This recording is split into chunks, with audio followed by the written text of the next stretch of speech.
Good morning. और आज हम लोग शुरू करने जा रहे हैं एक बहुत ही इंपॉर्टेंट रिएक्शन है हाइड्रोकार्बन की, जिसका नाम है कैटालिटिक हाइड्रोजनेशन। ठीक है, तो देर ना करते हुए हम लोग इस रिएक्शन पे चलते हैं और थोड़ा डिटेल से पढ़ते हैं। इसमें बेसिक से शुरू करेंगे और जेई एडवांस लेवल पे हम लोग जाएंगे। आप क्वेश्चन को देखेंगे तो आपको समझ में आ जाएगा कि लेवल क्या है क्वेश्चन का। ठीक है, तो रिएक्शन का नाम है कैटालिटिक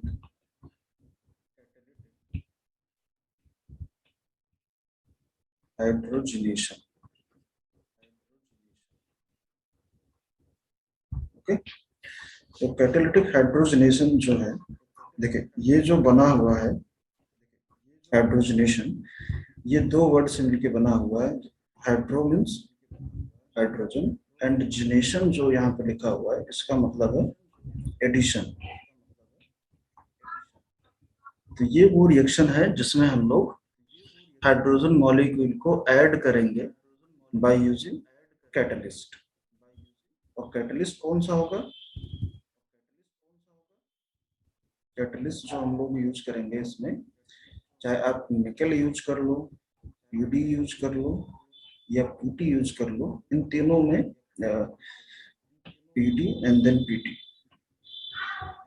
ठीक है, कहाँ कौन सा मेटल आप यूज करोगे मैं बताऊंगा आपको कि कब आप निकल यूज करोगे, कब पीडी यूज करोगे, कब पीटी यूज करोगे, किस रिएक्शन के लिए। या डिपेंड करेगा कि आप आउटपुट जो है वो क्या चाहते हैं। ठीक है, अभी आप समझ जाएंगे, बस देखते रहिए रिएक्शन। तो मान लीजिए मैं एक एग्जांपल के थ्रू आपको समझा रहा हूँ। CH2 डबल बॉन्ड CH2 है, इसका रिएक्शन करा रहा हूं मैं हाइड्रोजन से इन प्रेजेंस ऑफ पीडी। ये फॉर्म करेगा CH3 CH3। ठीक है, ये अनसेचुरेटेड कंपाउंड से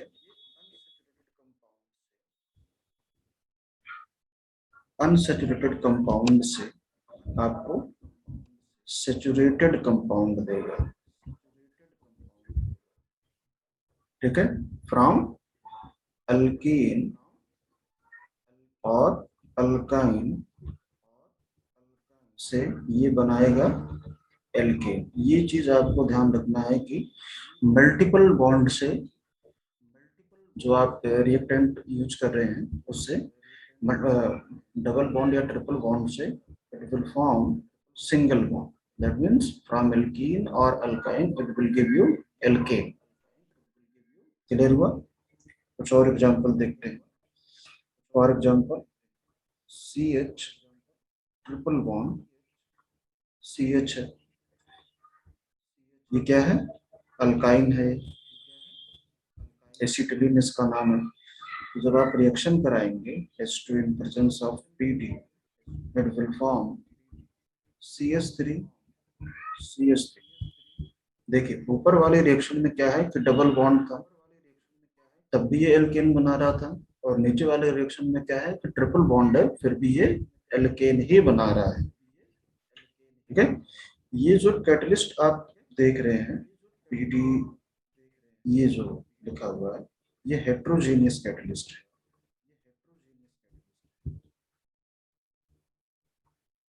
हेट्रोजेनियस कैटलिस्ट क्या होता है? हेट्रोजेनियस कैटलिस्ट, हेट्रोजेनियस कैटलिस्ट वो होते हैं जिसमें जो रिएक्टेंट का फेज होता है और कैटलिस्ट का जो फेज होता है वो अलग अलग होते हैं।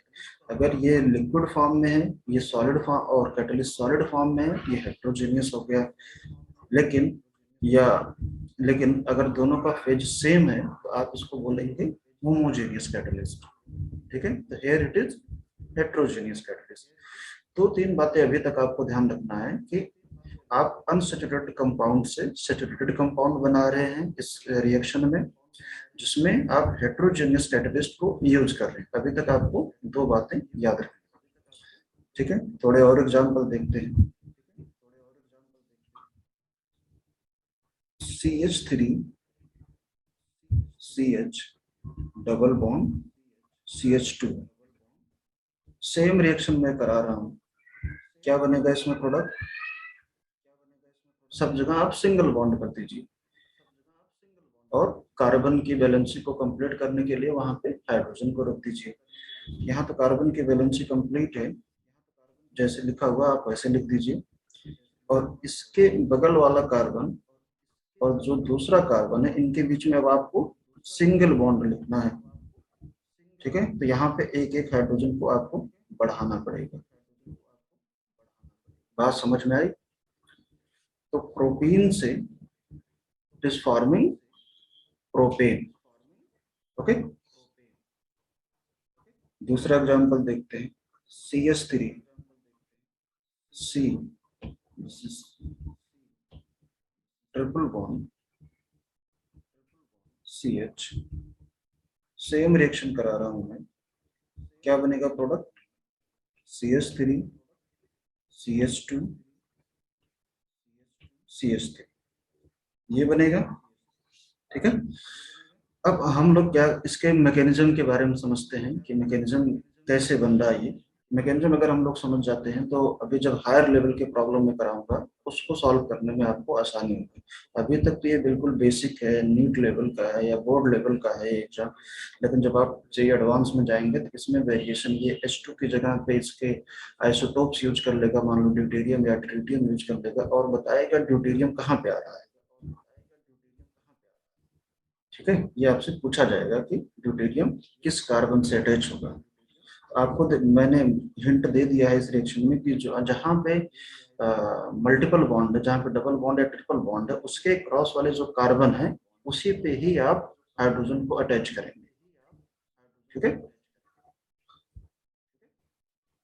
अब हम लोग बात करते हैं इसके मैकेनिज्म के बारे में।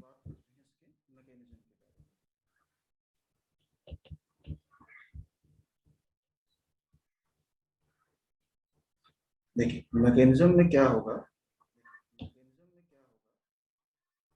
एग्जाम्पल मैं ले रहा हूँ सबसे सिंपल वाला, that is CH2 double bond CH2 H2 in presence of PD, ये रिएक्शन करा रहा हूँ। तो मैकेनिज्म में क्या होता है इसमें कि CH2 डबल बॉन्ड CH2 जो है वो इस पे जो, मान लीजिए ये हेट्रोजीनियस प्रैक्टिस, एक मैं सॉलिड रिप्रेजेंट कर रहा हूँ बस आपको, जिसका एक सॉलिड सरफेस होगा, ये जो प्लेटिनम है, और इस सरफेस पे ये हमारे पास हाइड्रोकार्बन आके एडजॉर्ब होगा। यहाँ पे ये फिनोमेना आपको याद रखना है, एडजॉर्ब हो रहा है यहाँ। ठीक है, एडजॉर्प्शन और एब्जॉर्प्शन ये दो अलग फिनोमेना है जो आप सरफेस केमिस्ट्री में पढ़ेंगे 12th में।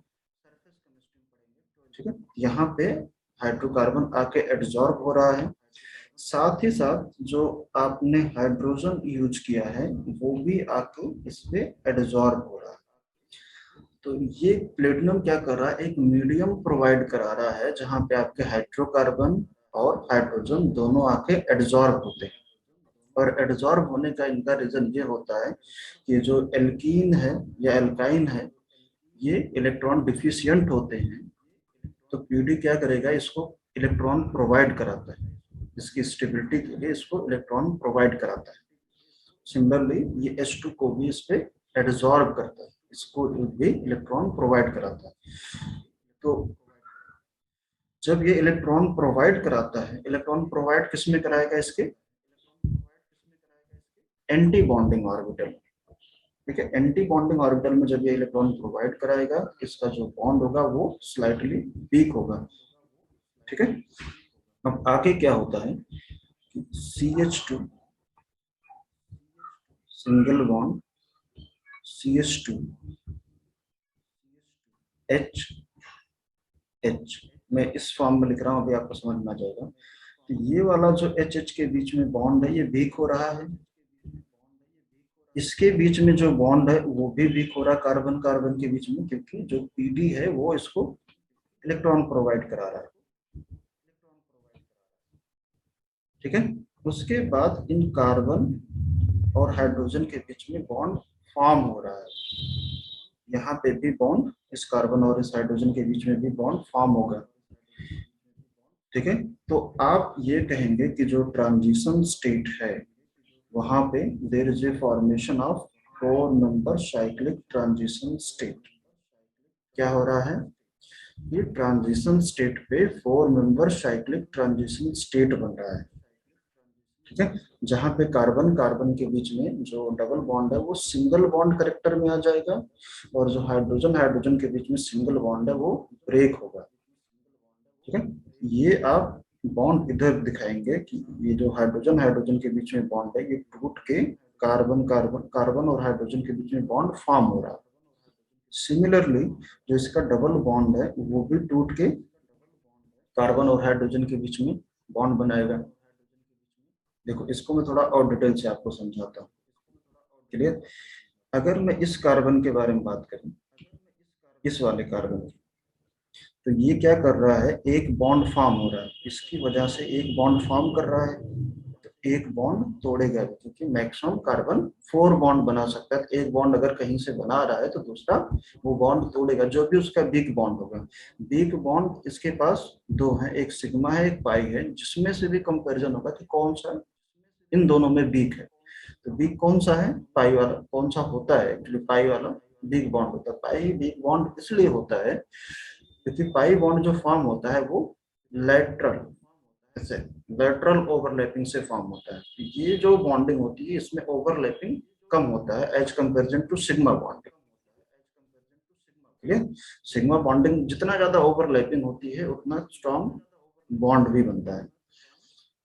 ये कार्बन, मैंने आपको इस कार्बन के बारे में बता रहा हूँ, ये कार्बन एक बॉन्ड फॉर्म हो रहा है तो एक बॉन्ड ब्रेक भी करेगा। सिमिलरली ये वाला कार्बन जो है वो एक बॉन्ड, देखिए यहाँ से तोड़ रहा है, यहाँ पे बॉन्ड फॉर्म भी कर रहा है, ये वाला बॉन्ड फॉर्म भी कर रहा है।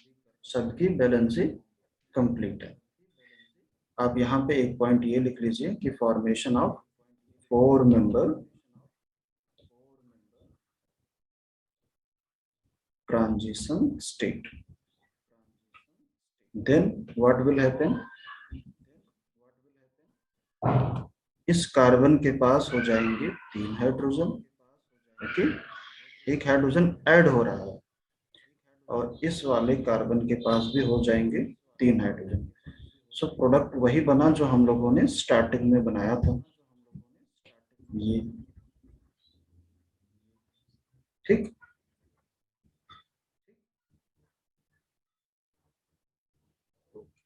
मैकेनिज्म समझ में आया आपको।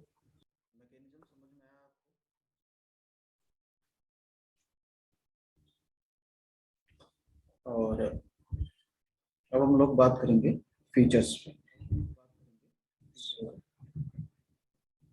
Features of catalytic hydrogenation.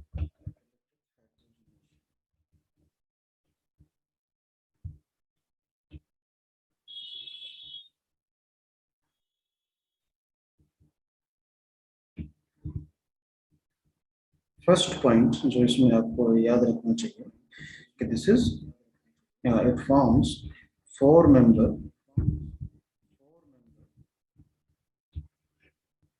cyclic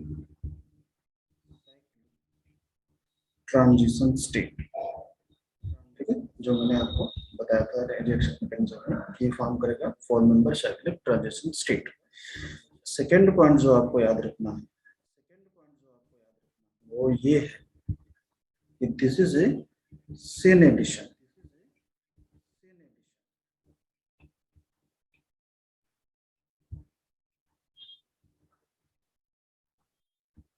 sin addition क्या होता है कि जब जो ऐड होने वाले एटम या मॉलिक्यूल हैं वो सेम साइड से आके अटैच होते हैं। ठीक है, सेम साइड से, देखो यहाँ पे दोनों हाइड्रोजन क्या है, सेम साइड से आके अटैच हो रहा है।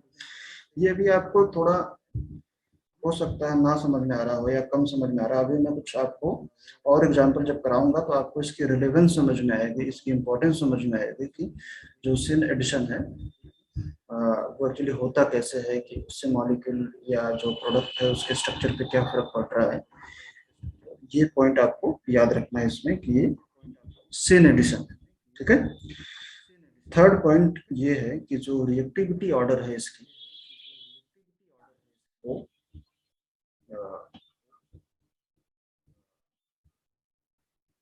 रिएक्टिविटी ऑर्डर वो एल्काइन की, एल्काइंस की ज्यादा होती है एल्कीन से। रीजन इसका आपको पता होगा, क्या रीजन है इसका? Because alkynes are more electron deficient. तो जितना ज्यादा इलेक्ट्रॉन डिफिशियंट होगा प्लेटिनम, उतना एक्सटेंट से, उतनी ज्यादा ही पावर से उसको इलेक्ट्रॉन का ट्रांसफर करेगा। ठीक है। तो एल्काइंस की रिएक्टिविटी एल्कीन के कंपैरिजन में ज्यादा होती है। बशर्ते आप ये चीज ध्यान रखना कि जो मॉलिक्यूल्स होने चाहिए दोनों में, जो कंपैरिजन करोगे वो लगभग सेम या सिमिलर मॉलिक्यूलर वेट का होना चाहिए, करस्पॉन्डिंग होना चाहिए। फॉर एग्जाम्पल अगर मैं बात करूं आपसे, CH2 डबल बॉन्ड CH2 है, और एक है CH ट्रिपल बॉन्ड CH है, तो किसकी ज्यादा होगी? एल्काइन की ज्यादा होगी। कुछ और एग्जाम्पल लेकर मैं आपको समझा रहा हूँ। CH3 CH double bond CH2 है, और एक है CH3 C triple bond CH है, इसकी ज्यादा होगी। ठीक है। नेक्स्ट पॉइंट जो आपको इसमें ध्यान रखना है वो ये है कि जो इसकी रिएक्टिविटी ऑर्डर होती है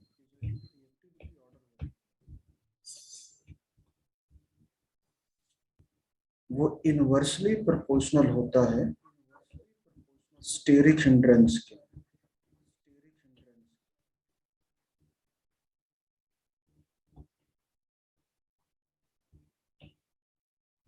स्टेरिक हिंड्रेंस, इसका मतलब क्या है कि जिसमें स्टेरिक हिंड्रेंस ज्यादा होगा, जिसमें क्राउडिंग ज्यादा होगी, उसकी रिएक्टिविटी कम होगा। अब मैं इसको समझा रहा हूं आपको इस फॉर्मेट में। CH2 डबल बॉन्ड CH2 है, और एक है हमारे पास CH3 CH double bond CH2 है। तो किसमें इस डबल बॉन्ड के क्रॉस स्टेरिक हिंड्रेंस घिरा हुआ, जिससे होता है ना ब्लॉकिंग, किसमें? स्टेरिक हिंड्रेंस का मतलब क्या है? ब्लॉकिंग। किसमें स्टेरिक हिंड्रेंस ज्यादा है? आपको पता है इसमें स्टेरिक हिंड्रेंस ज्यादा है, तो रिएक्टिविटी किसकी ज्यादा होगी? इसकी रिएक्टिविटी ज्यादा होगी। और अगर मैं आपको ऐसे लिख दूं कि CH3 CH double bond CH CH3, अब अगर मैं आपसे पूछ रहा हूँ कि आप इन दोनों में कंपेयर करके बताइए किसकी रिएक्टिविटी ज्यादा होगी कैटालिटिक हाइड्रोजनेशन में, तो आप बताएंगे कि रिएक्टिविटी इसकी ज्यादा है, जिसमें स्टेरिक हिंड्रेंस कम है। नेक्स्ट पॉइंट जो आपको याद रखना है वो ये है कि फिफ्थ पॉइंट जो है वो ये है कि जो सिस की रिएक्टिविटी होती है, सिस एल्कीन और एल्काइन की जो रिएक्टिविटी है कैटालिटिक हाइड्रोजनेशन में, वो ट्रांस से ज्यादा होती है। ठीक है। इसका एग्जांपल मैं आपको समझा रहा हूँ। मान लीजिए ये है आपके पास सिस ब्यूट टू इन, इसका नाम क्या है? सिस ब्यूट टू इन, और एक है आपके पास ट्रांस ब्यूट टू इन। इन दोनों में सिस की रिएक्टिविटी ज्यादा होगी। ये 5 पॉइंट हैं जो आपको याद रखना है, आपको ध्यान में रखना है आगे या हार्डर लेवल की प्रॉब्लम करने से पहले। ठीक है। अब मैं क्या कर रहा हूँ, कुछ आपको हार्डर लेवल की प्रॉब्लम करवा रहा हूँ, IIT से एडवांस लेवल की प्रॉब्लम करवा रहा हूँ, जिसको आपको समझना है, अच्छे से समझना है। सो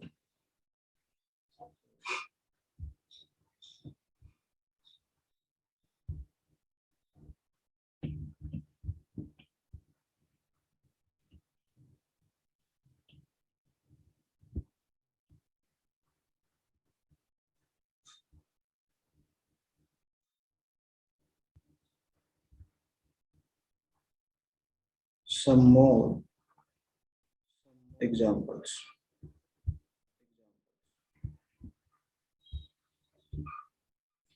Okay.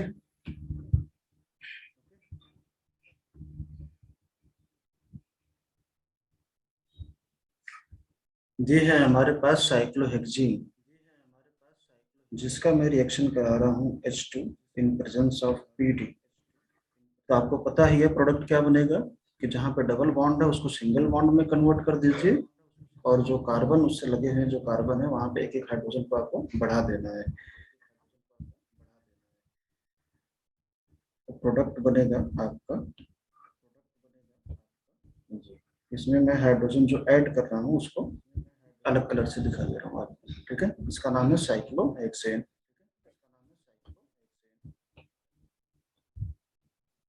और इसका नाम क्या है, साइक्लोहेक्सीन।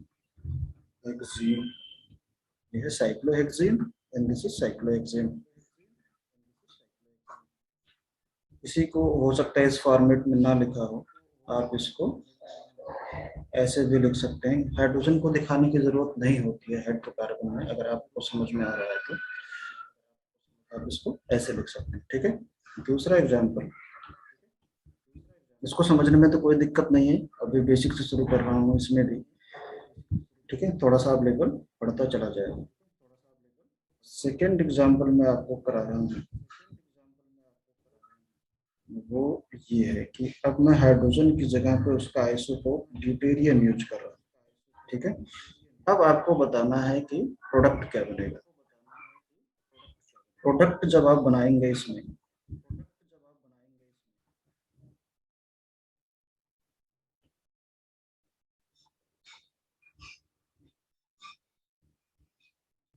एक ये बनेगा जिसमें जो दोनों ड्यूटेरियम है वो बॉटम साइड से आ रहे हैं, ठीक है। दोनों सेम साइड से आ रहे हैं। ये भी क्या है, सिस एडिशन है, दोनों क्या है बॉटम साइड से आ रहे हैं, बस ये आपको ध्यान रखना है। इसके साथ साथ एक और बनेगा जिसमें दोनों जो ड्यूटेरियम है वो टॉप साइड से आएंगे, ठीक है। दोनों ड्यूटेरियम जो है वो टॉप साइड से आएंगे। क्लियर। इसमें क्या क्या आपसे पूछा जाता है, ठीक है। डिटेलिंग क्या आपसे पूछी जाएगी, आपसे ये पूछा जा सकता है कि ये जो कंपाउंड है, ठीक है, क्या ये कंपाउंड कायरल है।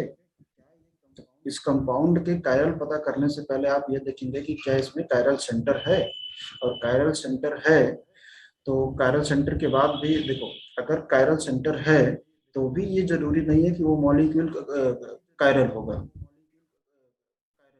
ठीक है। देखिए ये जो सेंटर है, आप इसको ध्यान से समझिए, ये जो सेंटर है ये कायरल सेंटर है। It is attached to 4 different group. एक ड्यूटेरियम है, और एक ये वाला ग्रुप है। अगर मैं इस कार्बन के बारे में बात कर रहा हूँ, एक ये वाला इससे जुड़ा हुआ है कार्बन, एक ये कार्बन इससे जुड़ा हुआ है, साथ साथ हाइड्रोजन भी इससे जुड़ा हुआ है, ठीक है। तो 4 डिफरेंट ग्रुप इससे लगे हुए हैं, और 4 डिफरेंट ग्रुप अगर इससे लगे हुए हैं तो it is chiral centre. Similarly इसके ऊपर वाला भी कायरल सेंटर है। अब कायरल सेंटर होने के बाद क्या ये मॉलिक्यूल कायरल है?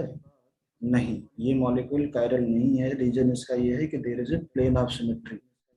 प्लेन ऑफ सिमेट्री अगर हो गया तो जितना राइट रोटेट कर रहा है उतना ही लेफ्ट रोटेट करेगा। That means the whole molecule will be optically inactive. ये ऑप्टिकल इनएक्टिव कंपाउंड हो गया। क्लियर। आप इसके बारे में बात करिए, इसमें भी कायरल सेंटर है, ये कायरल है और ये भी कायरल है, but the whole molecule is optically inactive.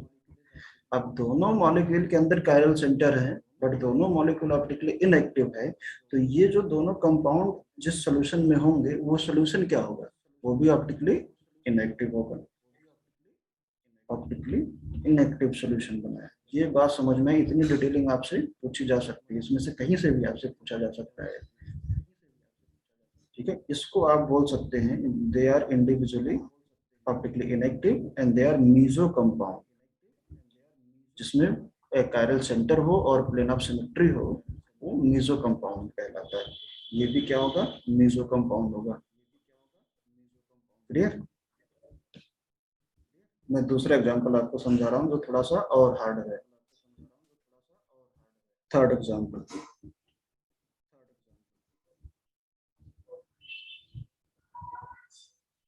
इस कंपाउंड का रिएक्शन अगर मैं करा रहा हूँ, सेम पीडी ड्यूटेरियम के प्रेजेंस में, पीडी कैटलिस्ट के प्रेजेंस में, ठीक है।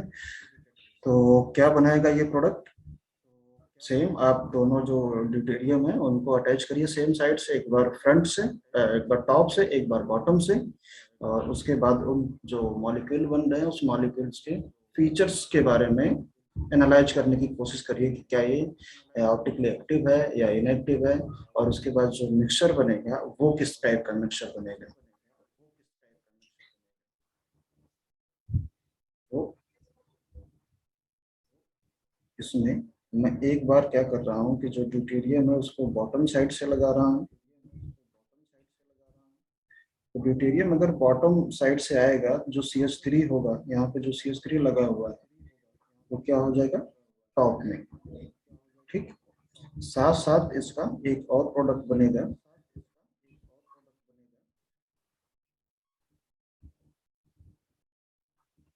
जिसमें जो दोनों ड्यूटेरियम है वो टॉप साइड पे आएंगे।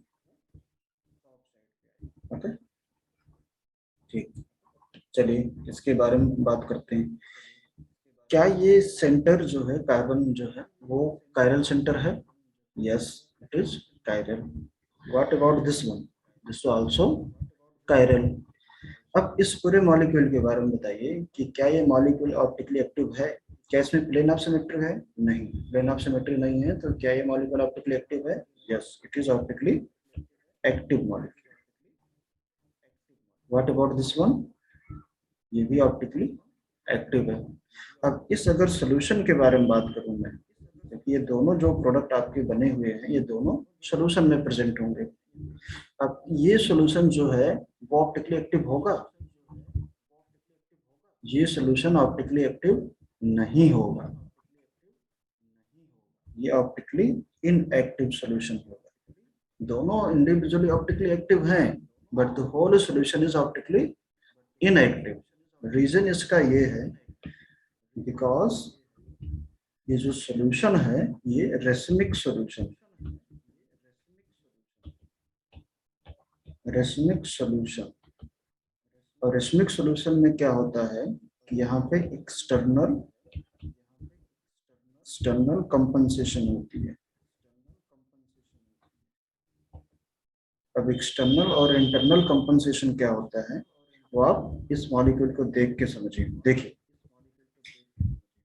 ये जो सेंटर है, ठीक है, इसका आप कॉन्फ़िगरेशन निकालिए।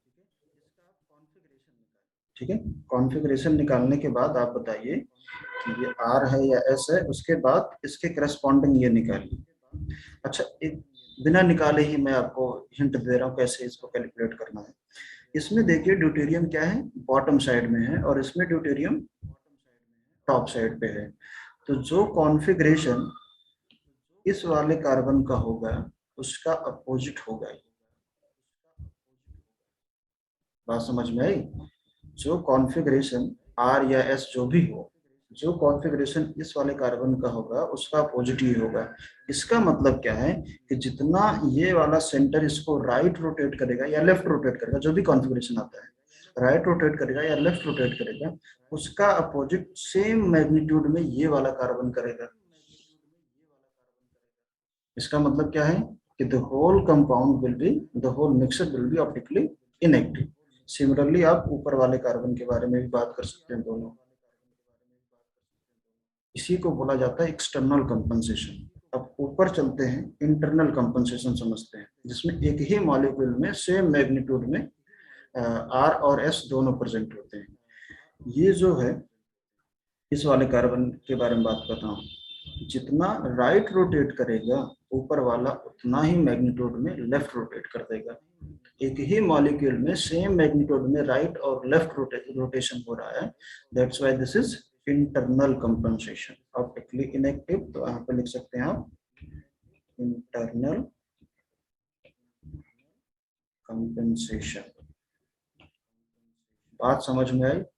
ये इंटरनल कंपनसेशन, मीजो कंपाउंड जो होते हैं वो इंटरनल कंपनसेशन की वजह से ऑप्टिकली इनएक्टिव होते हैं, और जो रेसमिक मिक्सर होते हैं वो एक्सटर्नल कंपनसेशन की वजह से ऑप्टिकली इनएक्टिव हैं। ये बेटा ये दो जो टर्म है ना, internal compensation, external compensation, racemic, ये सारी चीजें पूछी गई हैं जेईई में। एक्सटर्नल कंपनसेशन तो अभी रिसेंटली पूछा गया था। आप 2019 या 2020 में ही देख लेना उसके पेपर, उसमें पूछा गया है ये क्वेश्चन कि जो रेसमिक मिक्सर होता है वो ऑप्टिकली इनएक्टिव होता है, why, what is the reason? That is the because of external compensation. ठीक। सिमिलरली अगर मैं आपसे फोर्थ एग्जांपल के बारे में बात करूं,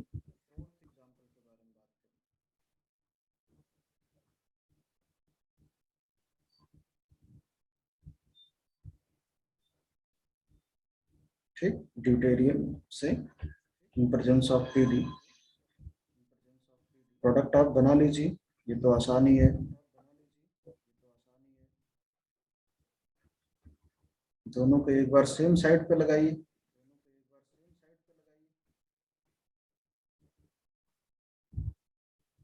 मतलब एक बार बॉटम एंड एक बार आप टॉप से इसको अटैच करिए।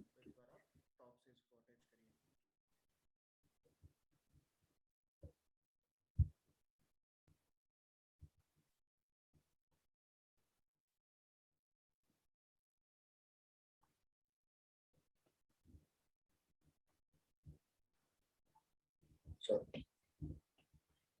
this would be CS3।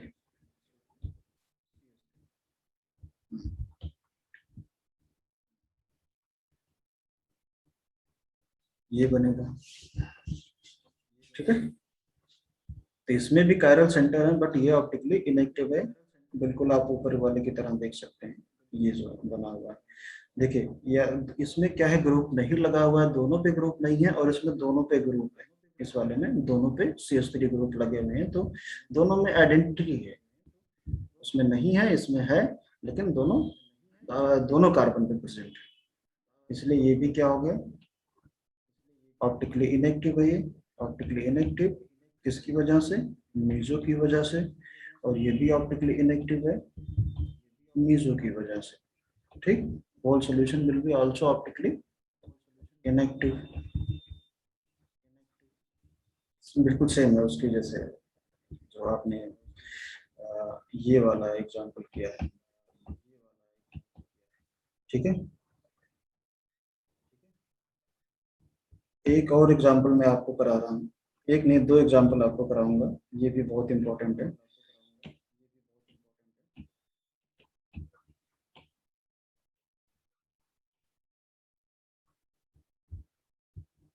3, 4 and then fifth example।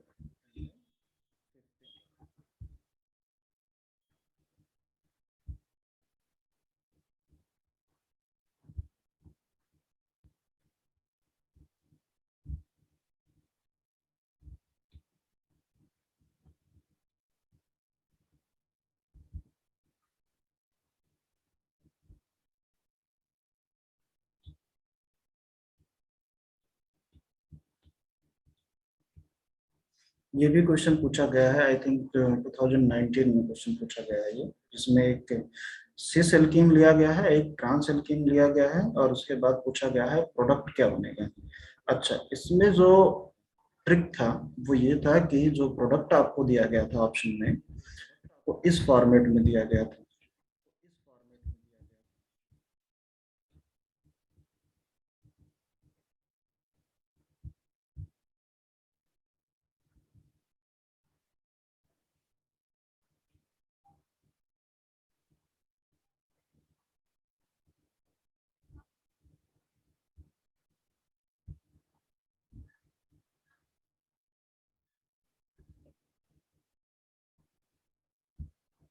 आपको बताना है, ये मैं ए लिख दे रहा हूँ, ये बी लिख दे रहा हूँ, आपको बताना है कि कौन सा इसमें से बनेगा, ए बनेगा या बी बनेगा।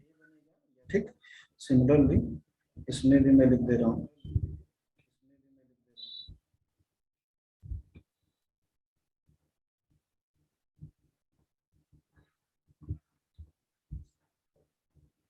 CH3 H D D H CH3 A। चलिए शुरू करते हैं फर्स्ट के केस में। कौन सा प्रोडक्ट बनेगा इसमें? ये प्रोडक्ट बनेगा, ठीक है। और इस वाले केस में आपका प्रोडक्ट जो होगा वो ये वाला होगा। कैसे बनना है हमें पता है, जबकि कि जो कैटालिटिक हाइड्रोजनेशन है वो सिन एडिशन है, तो इसमें अपोजिट कैसे बनना है? इस वाले केस में अपोजिट कैसे बनता है? होना चाहिए दोनों सेम साइड से, लेकिन ऐसा हो नहीं रहा है। ऐसा आपको दिख रहा है कि ऐसा नहीं हो रहा है, एक्चुअल में ये ऐसा ही हो रहा है। ये जो रिप्रेजेंटेशन है इस फॉर्मेट में, इसको बोला जाता है फिशर रिप्रेजेंटेशन। ये क्या है? Fischer representation. और फिशर रिप्रेजेंटेशन में वो होता है कि वर्टिकल ग्रुप जो होते हैं, they are away from you. ये बात आपको ध्यान रखना। तो इसके केस में आप इन दोनों CH3 को उठा करके अवे कर दीजिए, तो आपका जो ड्यूटेरियम इसमें अटैच हुआ है वो सेम साइड से रहेगा। लेकिन इसके केस में आप एक को अवे करेंगे तो दूसरा फ्रंट पे आ जाएगा। तो उसके लिए आपको क्या करना है? रोटेट करना पड़ेगा। तो जब आप इसको रोटेट करेंगे तो ड्यूटेरियम अगर इस साइड रहेगा, ड्यूटेरियम मूव करके इस साइड आ जाएगा। बात समझ में आई? आपको दोनों जो वर्टिकल ग्रुप्स हैं they must be away from the observer. Deuterium starting में क्या होगा, बिफोर रिप्रेजेंटिंग, इस फॉर्मेट में लिखने से पहले आपको पता है कि ड्यूटेरियम दोनों सेम साइड से रहेंगे, चाहे वो अप हो चाहे वो बॉटम हो। लेकिन जब आप इस फॉर्मेट में रिप्रेजेंट करेंगे, इस वाले फॉर्मेट में रिप्रेजेंट करेंगे, तो आपको जो CH3 है उसको रोटेट करके अवे ले जाना होगा। और जब आप इसको देखो, एक तो अवे रहेगा ही, लेकिन दूसरा फ्रंट पे रहेगा सेकंड वाले केस में। तो जब आप इसको रोटेट करेंगे, इसके साथ साथ जो ड्यूटेरियम है वो भी रोटेट करके इस साइड से इस साइड चला जाएगा। तो both deuterium will be opposite to each other in trans form. ये क्या है? सिस, और ये क्या है? एक minute, this one is cis and this one is trans. तो ट्रांस वाले के केस में आपको क्या करना है? ड्यूटेरियम को अपोजिट लेकर जाना है। इससे आपको बस दिखाई देगा ड्यूटेरियम ट्रांस एडिशन हुआ है। आप इसमें कंफ्यूज मत होइए, क्योंकि स्टार्टिंग मटेरियल जो है आपका ट्रांस है, और इसको जब फिशर में आप रिप्रेजेंट करेंगे तो फिशर का ये रूल होता है कि vertical group must be away. Okay, this is all in this topic. आपको क्या करना है इस टॉपिक पे, जो याद रखने वाली बात है वो ये चीज आपको ध्यान रखना है फीचर्स में। इसमें एक सिन एडिशन है और 4 मेंबर साइक्लिक ट्रांजिशन स्टेट बनता है। Third point, alkyne are more reactive than alkenes. Fourth point, steric hindrance minimum में चाहिए for reactivity. Fifth point, alkenes जो सिस होता है it is more reactive than trans. Okay, ठीक है। So thank you for watching, good bye.